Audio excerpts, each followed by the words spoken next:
મારા પતિનો છે. હું એક ચોકલેટ બનાવવાની ફેક્ટરીમાં કામે જવા લાગી. મેનેજર રોજ મને દૂરથી જોતો. એક દિવસ તેણે મને મારા બાળકો સાથે કામ કરતા જોઈ. બપોરના સમયે તેણે મને ઓફિસમાં બોલાવી. બધા મજૂર જમવા ગયા હતા.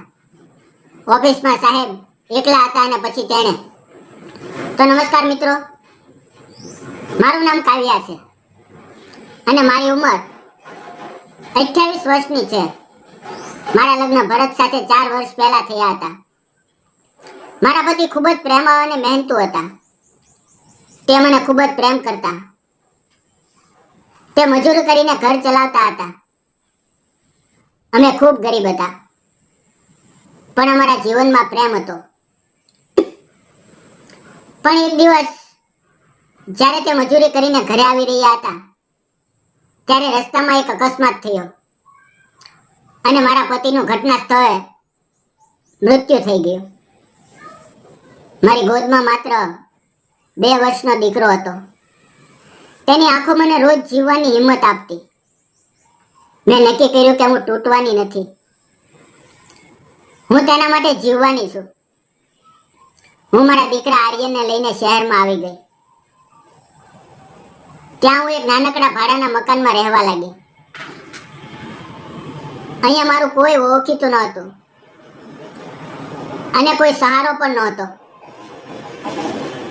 પણ મેં મનમાં નક્કી કર્યું હતું કે હું મારા દીકરાને સારું ભવિષ્ય આપીશ. હું પડોશમાં રહેતી મહિલાઓ સાથે એક ફેક્ટરીમાં કામ કરવા માટે જવા લાગી. તે ચોકલેટ બનાવવાની ફેક્ટરી હતી. ફેક્ટરીમાં કામ કરવું બહુ કઠિન હતું. ત્યાં લાંબા કલાકો સુધી ઊભા રહેવું પડતું અને સૌથી મોટી મુશ્કેલી તો એ હતી કે મારે મારા દીકરાને ક્યાં રાખવો. રોજ હું તેને મારી સાથે લઈ જતી. તેને એક ખૂણામાં બેસાડતી અને કામ કરતી રહેતી. ઘણી વખત સુપરવાઇઝર મને ટોકતા, પરંતુ મારી પાસે બીજો કોઈ રસ્તો નહોતો. અને ફેક્ટરીનો મેનેજર અર્જુન ખૂબ જ કડક સ્વભાવનો હતો.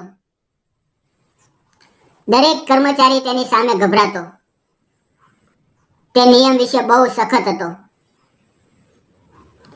એક દિવસ તેણે મને મારા દીકરાને સાથે લાવતા જોઈ લીધી. તે મારા પર ખૂબ ગુસ્સે થઈ ગયો અને બોલ્યો, આ કામ કરવાની જગ્યા છે, અહીંયા બાળકોને સાથે લાવવા નહીં.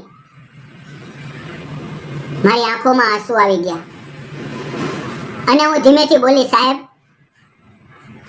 સાહેબ મારા ઘરે કોઈ નથી, એટલે આને હું એકલો મૂકી શકું નહીં. પરંતુ તેણે મારું કંઈ સાંભળ્યું નહીં અને મને ચેતવણી આપી, જો બીજી વાર આવી ભૂલ થવી ન જોઈએ. એ દિવસ પછી હું વધારે સાવધાન બની ગઈ. પરંતુ મજબૂરી તો મજબૂરી હોય છે. મારે આર્યને સાથે લાવવો જ પડતો. પણ ધીમે ધીમે મેનેજર સાહેબ મારી પરિસ્થિતિ સમજવા લાગ્યા. તે દૂરથી મને જોતા રહેતા કે કેવી રીતે હું એક હાથથી કામ કરું છું અને બીજા હાથથી મારા દીકરાને પણ સંભાળું છું.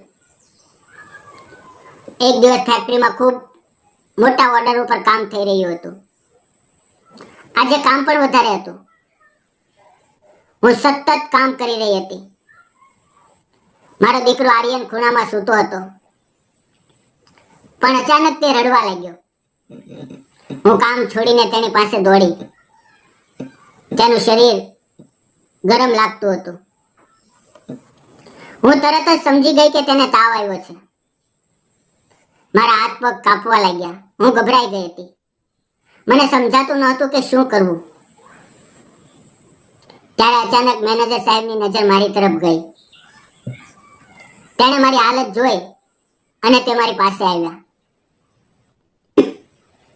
તેણે મારા દીકરાના માથા ઉપર હાથ મૂક્યો અને કહ્યું, તમે ચિંતા ના કરો, મારી સાથે ચાલો. તે તરત જ પોતાની કાર લઈને આવ્યો. મને અને મારા દીકરાને હોસ્પિટલ લઈ ગયો. ડોક્ટરે તપાસ કરી અને કહ્યું કે સામાન્ય તાવ છે. સમયસર આવી ગયા તેથી કોઈ મોટી સમસ્યા નથી, પરંતુ દવા અને આરામની જરૂર પડશે. હું હોસ્પિટલમાં બેઠી હતી. મારી આંખોમાં આંસુ હતા.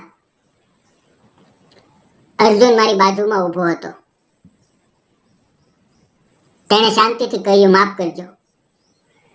માફ કરજો, કારણ કે મેં તમને પહેલા સમજ્યા વગર ડાંટ્યા હતા. મને ખબર નહોતી કે તમે કેટલું બધું સહન કરી રહ્યા છો.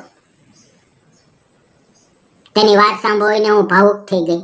મેં કહ્યું, સાહેબ, જિંદગી મને શીખવી રહી છે એ રીતે હું જીવી રહી છું. તે ચૂપચાપ મને જોતો રહ્યો. પણ તે દિવસ પછી બધું બદલાઈ ગયું. અર્જુન હવે પહેલા જેવો કડક નહોતો રહ્યો. તે મારી મદદ કરવા લાગ્યો. ક્યારેક મારા દીકરા આર્યન માટે દૂધ લઈને આવતો. તે તેને રમાડતો અને ક્યારેક મને વહેલા છુટ્ટી આપી દેતો. હવે ધીમે ધીમે અમારી વચ્ચે એક અજાણ્યો વિશ્વાસ ઊભો થવા લાગ્યો.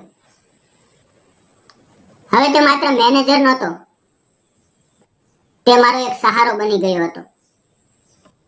અને કદાચ હું પણ તેના માટે ખાસ બની ગઈ હતી. એક દિવસ તેણે કહ્યું, કાવ્યા, તું એકલા આ બધું કઈ રીતે સંભાળે છો? તેણે ધીમેથી મારો હાથ પકડ્યો અને બોલ્યો, હવે તારે એકલા રહેવાની જરૂર નથી.